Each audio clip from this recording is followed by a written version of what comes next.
안녕하세요. 이사야 시작합니다. 이사야는 선지자 이름이고요. 이사야부터 구약 성경의 마지막인 말라기까지가 전부 다 선지서입니다. 그 중에서 이사야, 예레미야, 에스겔, 다니엘까지 5권을 양이 많으니까 대선지서라고 부르고요. 호세아부터 말라기까지 12권을 소선지서라고 부릅니다. 그러니까 이제부터 선지서 17권만 다 하면 구약 성경이 다 끝나는 것입니다. 그럼 이사야는 어느 시대 때 활동한 선지자일까요? 시간을 북이스라엘이 아수르에 의해 멸망당하는 시점으로 다시 거슬러 올라가야 하는데요. 먼저 수평으로 선을 쭉 그어 보시고요. 오른쪽 끝쪽에 세로로 선을 하나 내려 그어서 예수님의 탄생 전후로 나누어 보겠습니다.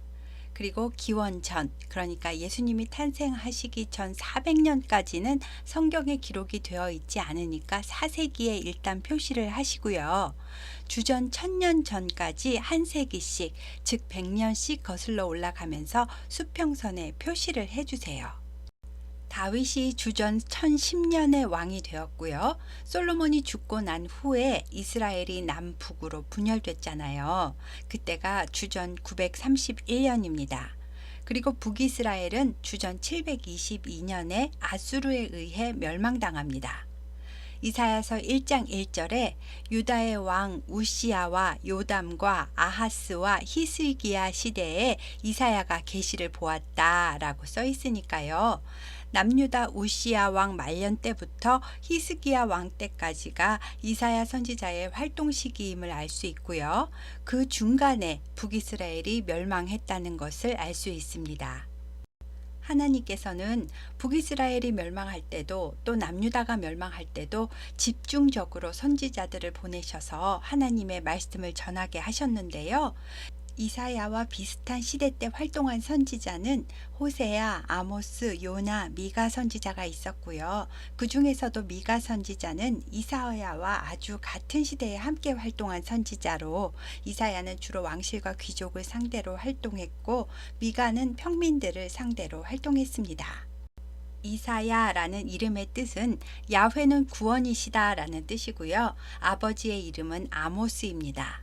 아모스는 짐을 지다 라는 뜻이고요. 선지자 아모스와는 다른 사람입니다. 이사야는 여선지자와 결혼을 했고 2명의 아들을 두었는데요.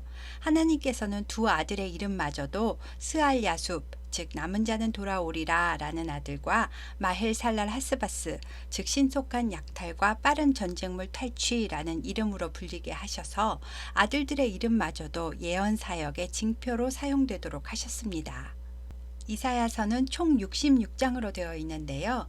1장부터 39장까지는 심판과 구원 약속에 관한 이야기라고 하고 40장부터 66장까지 27장은 위로와 소망에 관한 이야기로 구성되어 있어서 구약 39권, 신약 27권, 합해서 66권 이렇게 성경 전체의 느낌과 연관성을 지을 수 있도록 이사야서가 39장 더하기 27장 합해서 66장으로 구성되어 있기 때문에 이사야서를 작은 성경이라고도 부른답니다. 하지만 이것보다도 가장 흥미로운 것은요. 신약에서 100개 이상의 이사야 구절들을 인용했다는 것입니다. 예수님께서도 회당에서 이사야서 61장을 읽으시고 마음이 상한 자를 고치고 포로된 자에게 자유를, 갇힌 자에게 노임을 선포할 자, 주의 은혜의 해를 선포할 그 기름 부음 받은 자가 바로 나다. 그 예언의 성취자가 바로 나야 라고 말씀하셨습니다. 이사야서를 읽고 신약 성경을 읽어보시면요. 이사야는 인간으로 오시기 전, 즉 성육신 하시기 전에 예수님을 직접 만나봤겠구나 하는 생각이 듭니다. 그리고 이사야 후반부에는 이사야 시대에서 앞으로 100년, 200년 후에 일어날 일들까지 고레스라는 왕의 이름까지도 미리 정확하게 예언하고 있는데요. 이렇게 하나님께서 앞으로 일어날 일들에 대해서 미리 말해주는 예언도 있고요. 말씀을 맡기신 다시 말해서 우리가 은행에 예금하다라고 할 때처럼 맡길 예자를 써서 하나님의 뜻을 미리 알려주시려는 목적으로 예언의 말씀을 주셨다는 것도 알아두시면 좋겠습니다. 성경에 나오는 예언은 우상 숭배자들이 미래를 점치는 것과는 완전히 차원이 다르니까요. 예언의 말씀에 대하여 내 머릿속에 정의를 분명히 하고 선지서를 읽으시면 좋겠습니다. 1장 1절에는 계시라는 단어를 사용했는데요.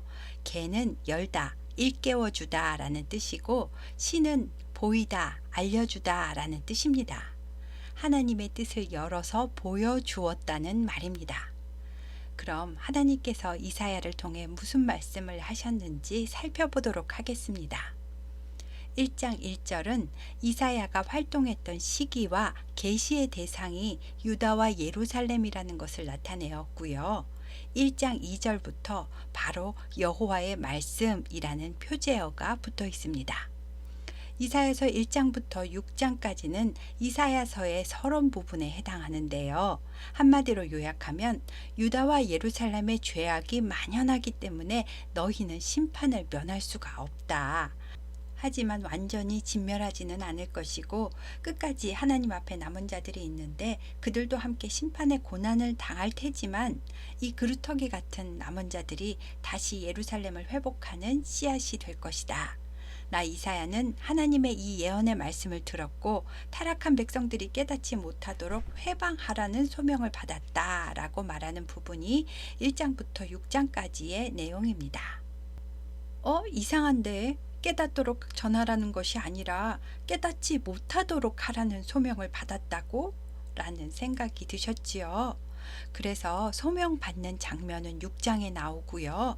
1장부터 5장까지 왜 그렇게 할 수밖에 없는지에 대한 설명이 나옵니다. 1장에서는 유다의 죄악에 대해서 하나님이 조목조목 나열하셨는데요. 내가 유다를 자식을 기르듯이 양육을 했는데 그들이 나를 거역했다. 소도 그 임자를 알고 나귀도 누가 자기에게 밥을 주는 주인인지 아는데 내 백성은 나를 깨닫지를 못했다. 슬프다. 이들은 범죄한 나라요 허물어진 백성이요 행악의 종자요 행위가 부패한 자식이로다. 그들이 여호와를 버리며 이스라엘의 거룩하신 이를 만홀히 여겨 멀리하고 물러갔도다. 너희는 매를 더 맞으려고 아주 패역을 거듭하는구나. 너희들이 나한테 예배 드린다고 제물을 가져오는데 나는 그런 거 필요 없다. 성전 마당만 밟고 형식적인 예배만 드리고 가서는 다시 죄악의 길로 가는 거를 내가 모를 줄 아느냐? 헛된 제물을 이제 더 이상 가져오지 말아라. 거룩한 제사와 아울러 동시에 악을 행하는 너희를 나는 이제 더 이상 참고 봐줄 수가 없다. 나는 이제 내 눈을 가리고 너희가 나를 향해 손을 드는 것을 보지 않을 것이고 내 귀를 가리고 더 이상 너희가 하는 기도를 듣지 않을 것이다. 라고 하십니다. 그리고 이어서 너희는 스스로 깨끗이 하고 내 목전에서 너희 악한 행실을 버리며 행악을 그치고 선행을 배우며 정의를 구하며 학대받는 자를 도와주며 고아를 위하여 신원하며 과부를 위하여 변호해라. 그래야 나의 백성이다. 오너라 우리가 서로 변론해보자. 너희의 죄가 주홍 같을지라도 눈과 같이 희어질 것이요 진홍같이 붉을지라도 양털같이 희게 되리라. 너희가 나의 말을 즐겨 순종하면 땅의 아름다운 소산을 먹을 것이지만 너희가 거절하여 배반하면 너희는 칼에 삼켜지리라. 이것은 여호와의 입의 말씀이니라 하고 하나님께서 아주 단호하게 친히 엄중하게 말씀하고 계십니다. 그러니까 하나님께서 원하시는 백성은요, 하나님 앞에 나아가서 자기 죄를 고백하면 그걸로 끝인 백성이 아니고요. 돌아가서 또 악을 저지르는 것이 아니라 하나님 앞에서 악을 버리고 행악을 그치랍니다. 또 선행은 베풀고가 아니라 배우고입니다. 선행은 적선하는 것과는 다르고요. 하나님 앞에 선이 무엇인지 배우고 행해야 하는 덕목입니다. 그리고 정의를 구하며 학대받는 자를 도와주며 고아를 위하여 신원하며 과부를 위하여 변호하는, 다시 말하면 약자를 보호하고 돕는 그런 삶을 살아야 한다고 하나님께서 직접 말씀하셨습니다. 그리고 이 말씀에 억지로가 아니라 즐겨 순종하면 땅의 아름다운 소산을 먹을 것이라고 하십니다. 그리고 2장은 말일에라는 시간을 나타내는 말이 나오는데요. 이사야서에 말일에, 그날에, 여호와의 날에라는 말이 나오면 이것은 구분을 정확히 하실 필요가 있습니다. 일단 말일이라는 말은 날들의 끝에라는 뜻인데 이사야서에는 2장 2절에 딱 한 번 나오고요. 말세라는 뜻과 같은 의미입니다. 말세는 구약의 시대가 끝나고 예수님의 초림부터 재림하시기까지의 시간의 때를 말하고요. 지금 우리가 사는 시대가 말세의 시대입니다. 지구의 멸망이나 종말의 때와 연관 지으시면 이해하시는데 오류가 생기니까요. 꼭 구분을 해주세요.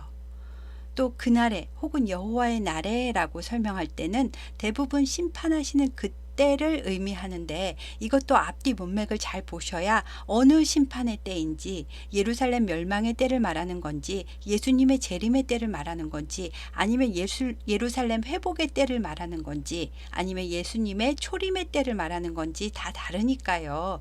잘 보시고 분별하여 읽으시기 바랍니다. 2장은 말일의 때가 오면 여호와의 전의 산이 즉 하나님의 임재가 있는 예루살렘 산이 요즘 시대로 다시 말하면 교회가 모든 산들보다 우뚝 선답니다. 그리고 사람들이 오라 우리가 여호와의 산에 오르자 하나님의 전에 이르러 말씀을 듣자 여호와께서 그의 길을 우리에게 가르치실 것이라 라고 한답니다. 그리고 각종 무기들을 녹이고 쳐서 보습을 즉 밭을 가는 농기구들을 만들고 전쟁은 하지 않게 된답니다. 지금 우리의 때가 그러한가요? 전에는 그랬던 것 같은데요. 아마도 지금은 말세 중에서도 마지막 끝부분일 것 같습니다. 그리고 2장 5절을 시작하면서는 여호와의 날이라는 표제어가 붙어 있는데요. 이것은 예루살렘 심판의 날을 말씀하시는 겁니다. 여호와께서 세우신 야곱 족속들이 이방 풍습을 따라 점을 치고 자신의 이익을 위해서 불법을 행하는 일에도 손을 잡고 자기 손으로 만든 우상에게 경배를 했답니다. 그래서 여호와께서 정하신 그날, 즉 심판의 날이 되면 이들을 멸하실 것인데 사람들이 무서워서 자기를 위하여 만들었던 그 무상과 은우상을 두더지와 박쥐에게 던지고 암혈, 즉 다 갈라진 바위 틈에 들어가서 숨어 있는답니다. 그리고 2장 마지막 절에 너희는 인생을 의지하지 말라 그의 호흡은 코에 있나니 새 말 가치가 어디 있느냐 라고 하면서 2장을 마칩니다. 호흡이 코에 있다는 말은 인간의 생명은 호흡이 코에 붙어 있을 때만 가능한 것이라는 말이고요. 사람을 의지하는 것과 사람을 창조하신 하나님을 의지하는 것의 비교가 새 말 가치가 있냐는 말입니다. 다음 3장은 예루살렘 멸망과 심판의 경고입니다. 하나님은 심판하실 때 유다가 의지하는 모든 것을 다 제하여 버리신답니다. 한마디로 사람이 의지할 수 있는 모든 먹는 것, 마시는 것, 부귀, 영화, 권력을 다 없애버리신다고 합니다. 그리고 소년들과 아이들을 지도자로 삼으신다는데요. 천지분간 못하는 어린아이와 같은 사람들이 통치자가 되면 마치 무정부 상태인 것처럼 백성이 서로 학대하며 자기 이웃을 잔해하며 아이가 노인에게 교만하며 비천한 자가 존귀한 자에게 교만하게 된답니다. 위아래도 없고 질서도 없고 사회적 혼란 상태가 된다는 말입니다. 그리고 6절과 7절에 한 가지 예화를 들었는데요. 사람 중에 어떤 자격이나 검증이 하나도 없이 그냥 겉옷 한 벌 정도만 더 있어도 그 사람에게 통치자가 되어달라고 하면서 이 나라의 혼란을 수습해 달라고 부탁을 할 거라는데요. 하지만 그 사람은 나는 아무 능력도 없습니다 라고 말하며 거절할 거랍니다. 이렇게 나라가 엉망이 되는 것은 유다와 예루살렘의 죄가 너무 깊어서 얼굴에 아주 죄가 각인이 되어서 돌이킬 수가 없다고 합니다. 성경은 그들의 안색이 불리하게 증거했고 그들은 재앙을 자취했다라고 3장 9절에 표현했습니다. 뿌린 대로 거두고 행한 대로 보응을 받는 것입니다. 또 시온의 딸들 즉 예루살렘에 거주하는 부녀자들에 대해서 교만하다고 거론하셨는데요. 여자들이 목을 길게 늘여 고개를 쳐들고 음란한 눈으로 사람들을 쳐다보고 아기작거리면서 다닌답니다. 꼬리를 치면서 일부러 티를 내고 다닌다는 말이겠지요. 하나님은 여자들의 아름다움의 상징이었던 머릿결을 더 이상 못 보도록 정수리에 딱지가 생기게 할 것이고 하체가 드러나게 하신답니다. 예루살렘 심판의 그날이 오면 남자들은 칼에 죽임을 당할 것이고 여자들은 끌려가고 팔려가고 유린당하게 될 것이기 때문입니다. 다음 4장 1절은 3장의 내용과 연결되는 내용인데요. 4장 1절의 그날은 예루살렘 멸망의 날이라는 뜻이고요. 예루살렘의 7 여자가 한 남자를 붙잡고 남편이 되어달라고 애원할 거랍니다. 7 여자라는 뜻은 7이 완전수니까 모든 여자라는 말이고요. 무수히 많은 여자들이 남편이 없는 수치만 면하게 해달라고, 우리가 먹을 거는 우리가 알아서 다 찾아 먹을 테니 제발 부양자의 이름만 올려달라고, 전쟁에 안 죽고 살아난 남자가 보이면 그 사람에게 달려가서 애원할 거라는 말입니다. 그리고 4장 2절의 그날은 누군가에게는 완전히 정반대의 그날, 즉 회복의 날이 됨을 말합니다. 그날에 여호와의 싹이 아름답고 영화로울 것이요 에서 여호와의 싹은 이사야 53장 2절에 그는 연한 순 같아서 라고 메시아를 표현한 것으로 볼 때 구원의 주님 되신 예수 그리스도를 나타낸다고 볼 수 있습니다. 또 이스라엘의 남은 자를 나타내기도 합니다. 그리고 회복이 되는 그 누군가는 이스라엘의 피난한 자, 심판 중에도 생존한 자들, 하나님의 거룩한 목적을 위해 구별된 자들, 즉 남은 자들입니다. 남은 자는 포로로 안 끌려가고 예루살렘에 살아남은 자들만을 말하는 것이 아니고요. 포로로 끌려갔어도 하나님 앞에 꼭 붙어서 심판 중에도 믿음을 저버리지 않은 사람들을 말하는 겁니다. 다시 말하면 생명책에 기록된 모든 자들입니다. 하나님께서 예루살렘을 청결하게 하시는 그때가 남은 자들에게는 영화롭고 아름다운 날이 된답니다. 예루살렘 청결은 무엇으로 하시냐면요. 심판하는 영과 소멸하는 영으로 하신답니다. 그리고 시온산은 다시 하나님의 임재가 임하고요. 믿음을 지킨 남은 사람들은 하나님의 보호를 받게 된다는 내용입니다. 다음 5장은 아가서의 내용을 연상시키는 포도원 노래로 시작하는데요.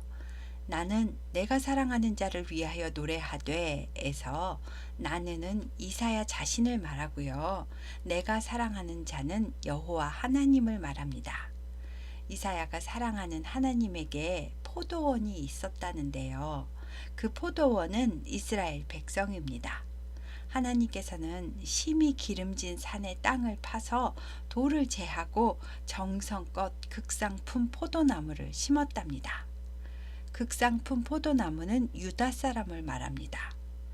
이렇게 정성을 들여 좋은 포도나무를 좋은 땅에 심었으니까 아주 좋은 극상품 포도 열매가 맺힐 것이라 생각하시고 포도주를 담으려고 술틀까지 만들었는데 나중에 맺힌 포도 열매를 보니까 작고 너무 시어서 맛이 없는, 잘못 먹으면 복통까지도 일으키는 들포도를 맺었다는 포도원 노래입니다. 이렇게 하나님께서는 이스라엘 백성을 위하여 최선을 다하셨는데 이스라엘 백성은 엉뚱한 짓을 했습니다. 5장 7절을 보시면 무릇 만군의 여호와의 포도원은 이스라엘 족속이요 그가 기뻐하시는 나무는 유다 사람이라. 그들에게 정의를 바라셨더니 도리어 포악이요 그들에게 공의를 바라셨더니 도리어 부르짖음이었도다 라고 설명되어 있습니다. 여기서 부르짖음은 공의를 무시하고 도리어 악을 쓰듯이 소리 지르는 것을 말합니다. 다음 5장 8절부터는 사람이 저지르는 악한 일이라는 표제어가 붙어 있고요. 계속 화 있을진저 라는 말로 이런 악을 행하는 사람은 화가 있다 라고 설명합니다.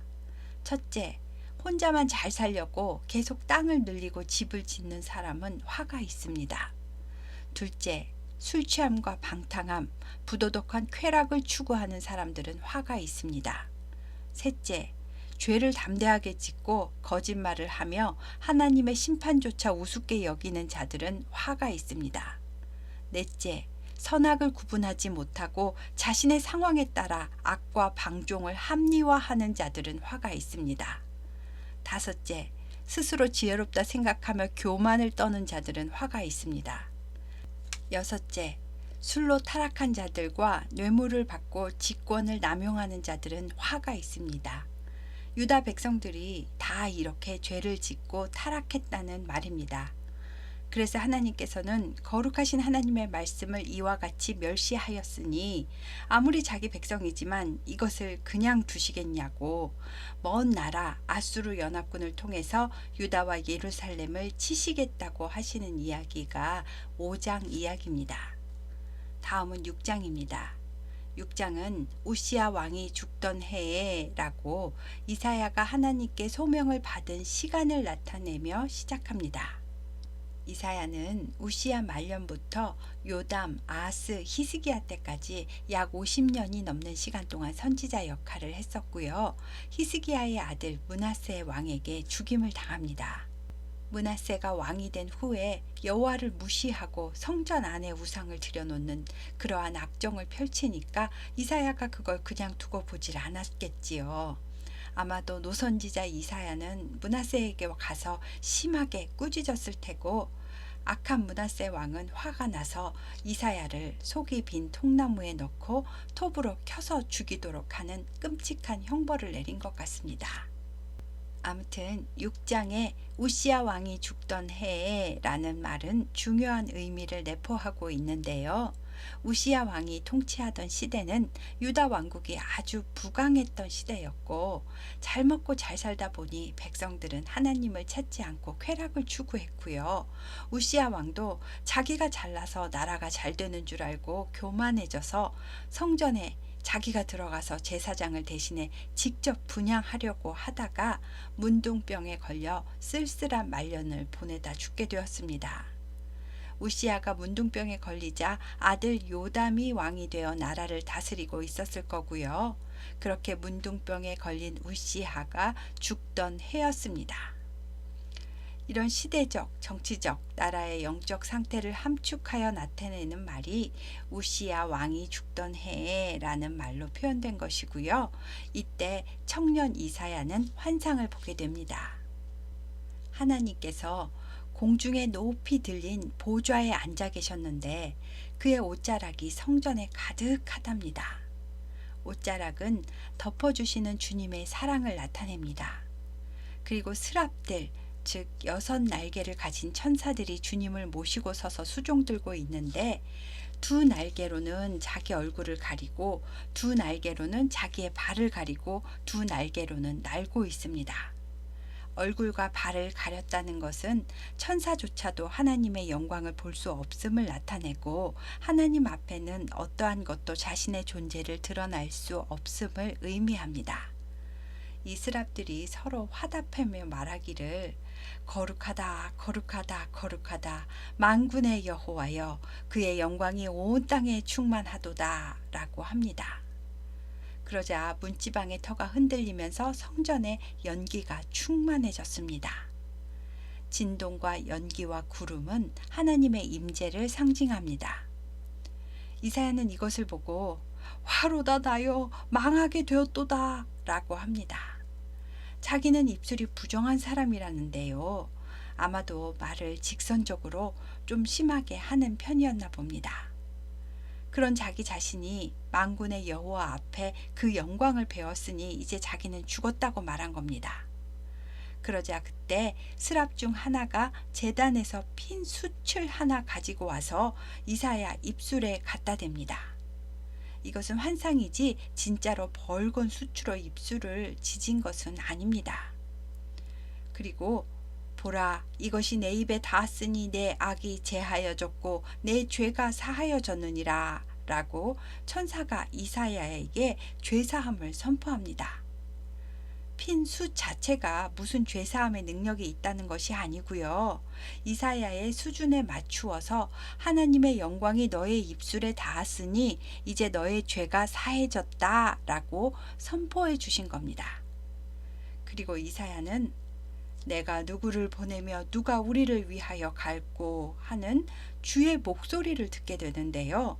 죄에서 자유함을 얻게 된 이사야는 주저함 없이 저요, 제가 가겠습니다 라고 씩씩하게 대답합니다. 하나님은 이사야에게 너희가 듣기는 들어도 깨닫지 못할 것이요 보기는 보아도 알지 못하리라 하여 이 백성의 마음을 둔하게 하며 그들의 귀가 막히고 그들의 눈이 감기게 하라. 염려하건대 그들이 눈으로 보고 귀로 듣고 마음으로 깨닫고 다시 돌아와 고침을 받을까 하노라 라고 하십니다. 백성들이 깨닫지 못하게 회방하라고 하시는 겁니다. 가서 하나님의 말씀을 전하고 사람들을 깨닫게 하여 주께로 돌아오게 하는 일을 기대했던 이사야는 이런 소명을 받고 속상해졌습니다. 그래서 주여 언제까지 그래야 하나요? 라고 묻습니다. 하나님은 이 나라가 완전히 망해서 포로로 끌려갈 때까지다 라고 하십니다. 백성들의 완악함이 너무 깊어서 완전한 멸망을 경험해야 깨닫고 그 다음이 있지 중간에 시간이 연장될수록 오히려 회복의 날만 늦춰지니 깨닫지 못하도록 하라고 하신 겁니다. 만일 백성 중에 10분의 1 정도의 극소수가 살아남았어도 그들은 황폐해질 것이지만 밤나무와 상수리나무가 배임을 당해도 그 그루터기는 남아있는 것과 같이 거룩한 씨가 이 땅에 그루터기니라 하시고 6장이 끝납니다. 거룩한 씨가 이 땅의 그루터기라는 말은 무슨 말일까요? 유다와 예루살렘은 이제 더 이상 회개를 기대할 수 없을 만큼 절망적인 상태지만 남은 자가 있다는 말이고요. 하지만 그 남은 자들도 똑같이 시대 상황 안에 살아가야 하니까 시련을 당할 것이라고 하신 겁니다. 나무로 치면 밑둥까지 잘려나가도 하나님을 안 떠나고 꼭 붙어 있던 거룩한 씨는 비록 그루터기 상태로 있겠지만 다시 싹이 날 것이다 라는 말입니다. 오늘은 이사야 1장부터 6장까지 이사야의 서론 부분에 해당하는 내용을 했습니다. 6장 9절에 너희가 듣기는 들어도 깨닫지 못할 것이요 보기는 보아도 알지 못하리라 하신 말씀은 마태, 마가, 누가, 요한 사복음서뿐만 아니라 사도행전과 로마서에까지 인용된 말씀이라는 것도 알아두시면 좋겠습니다. 감사합니다.